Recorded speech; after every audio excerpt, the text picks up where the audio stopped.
தாமதிக்கப்பட்ட நீதி அநீதிக்கு சமம். இதை சொல்கிறது யாரு?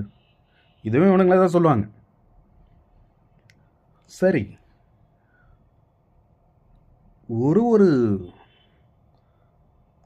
வழக்கு, எந்த ஒரு குற்ற வழக்காக இருந்தாலுமே அது ஏன் எத்தனை வருஷம் ஆகுது?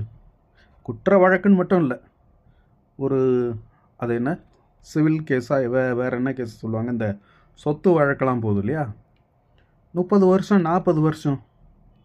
இதெல்லாம் படங்கள்லே கூட ஏகப்பட்ட டைம் கிண்டல் பண்ணிட்டாங்க. படங்கள்லேயும் கிண்டல் பண்ணுறாங்க. என்னென்னா, வேண்டாம் இதெல்லாம் போனோம்னா இந்த கோர்ட்டு கேஸும் போனால் 20 வருஷம் 30 வருஷம் ஆகும். அப்புறம் ஒரு படத்தில் தலைவரே சொல்லுவார், ரஜினிகாந்தே சொல்லுவார், நான் அவனை முடிச்சிட்றேன் 3 மாதத்தில் வெளில வந்துடுவேன் அப்படின்னு சொல்லுவார். அதே மாதிரி இந்த சிங்கம் படத்துலலாம் கூட சொல்லுவாங்க, காட்சியே இருக்கும். மொதல் நாள் சிங்கம் அவர் சூர்யா அரெஸ்ட் பண்ணுவார், ஒரு 2 நாளில் வெளில வந்து ஸ்டேஷன் வாசலில் நிற்பான். இதெல்லாம் பார்த்துட்டு எந்த ஒரு நீதிபதிக்கும் கோபம் வந்ததோ தெரியலையே. சட்டத்தில் நாங்கள் அப்படிலாம் பண்ண மாட்டோம், நாங்கள்லாம் நீதியாக இருப்போம், நேர்மையாக இருப்போம் அப்படின்னு எவனுக்குமே கோபம் வரலையே. சட்டத்துறையில் நீதித்துறையில் இருக்கிற எவனுக்குமே கோபம் வரலையே. அப்போது இதெல்லாம் உண்மைதானா? ஒரு உதாரணத்துக்கு சொல்கிறேன். இப்போ இந்த சாத்தான்குளம் கேஸ் இருக்கு இல்லையா, அப்பா மகனை பையனை வந்து ஸ்டேஷனில் அடித்து கொண்டுட்டாங்க. அது ஒரு குற்றம் தான், குற்றம். சரி, 5 வருஷம் ஆச்சு. இப்போ வந்து அதுவும் இன்னும் தீர்ப்பு கொடுக்கல. அவங்க வந்து குற்றம் செய்தார்கள் என்று தீர்மானிக்கப்பட்டிருக்கு, அவ்வளோதான். இப்போ இவங்களுக்கு எப்போ தண்டனை கிடைக்கும்?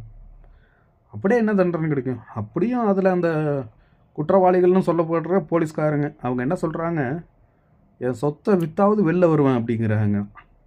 அப்படின்னா என்ன அர்த்தம்? செலவு பண்ணி வெளில வருவாங்க. அப்போ காசு யாருக்கு? காசு. அப்போ நீதிங்கிறது விலை கொடுத்து வாங்கிறது தானா? நம்மளுடைய ரிசல்ட் எதை வேணால் வாங்கிக்கலாம்.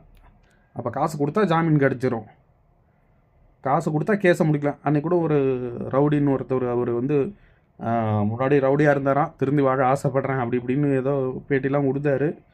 ஆனால் வந்து அவர் என்ன சொல்கிறாருன்னா, ஏற்கனவே இத்தனை வழக்கெல்லாம் முடிச்சிட்டேன், அவர் மேலே ஏற்கனவே 20-30 கொலை கேஸ் இருக்குதான், கொலை முயற்சி கேஸு, இந்த மாதிரிலாம் நிறையா இருக்கும், அடிதடி கேஸ்லாம்.